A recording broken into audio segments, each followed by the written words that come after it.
জামায়াতে ইসলামীর নেতারা বলেছেন, জুলাই সনদ অনুযায়ী আগামী নির্বাচন হতে হবে। এটি নিয়ে কোনো ষড়যন্ত্র হলে আবারও আন্দোলনে নামবেন তারা। জাতীয় প্রেস ক্লাবে সেমিনারে জামায়াত নেতারা বলেন, নির্বাচন বানচালে ষড়যন্ত্র হলে তা প্রতিহত করা হবে। সেমিনারে এনসিপি নেতা নাসির উদ্দিন পাটোয়ারি বলেন, দক্ষিণপন্থার নামে জুজুর ভয় দেখিয়ে দেশের জনগণকে আর বোকা বানানো যাবে না। তাফিমুল ইসলামের রিপোর্ট। বান্ডেল থাকলে প্রতি সেনমানিতে টাকা বাঁচবে। বিকাশ সেনমানি বান্ডেল কিনে জিতুন প্রতি লেনদেনে। জাতীয় প্রেস ক্লাব মিলনায়তনে ২৪-এর গণ অভ্যুত্থান প্রত্যাশা, প্রাপ্তি ও করণীয় শীর্ষক জাতীয় সেমিনারের আয়োজন করে জামায়াতে ইসলামী। যোগ দেয় সমমনা দলের নেতারাও। অনুষ্ঠানে ২৪-এর জুলাই অভ্যুত্থানের শহীদদের তালিকা সম্মিলিত ওয়েবসাইট উদ্বোধন করা হয়।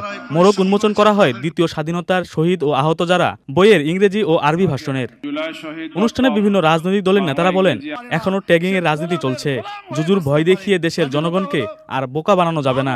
নতুনভাবে আবার কিভাবে দক্ষিণ পন্থা দেখিয়ে, জুজুর ভয় দেখিয়ে আবার মুসলমানদের উপর নির্যাতন চালাতে পারে, সেই ব্যবস্থা বর্তমানে আমরা দেখতে পাচ্ছি। ভবিষ্যতের পথরেখা তারা তৈরি করছে।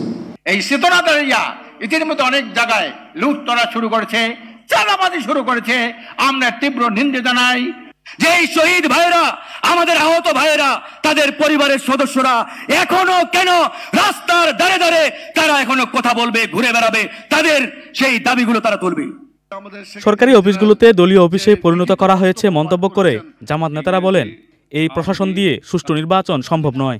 আন্দোলনের জন্য যদি ডাক আসে, আপনারা কি প্রস্তুত আছেন?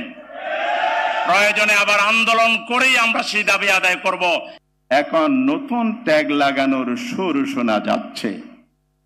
আমরা বলতে চাই, এই মূর্খতা, অজ্ঞতার রাজনীতি ছেড়ে দিয়ে বুদ্ধিভিত্তিক রাজনীতি এবং আদর্শিক রাজনীতি নিয়ে মাঠে নামুন।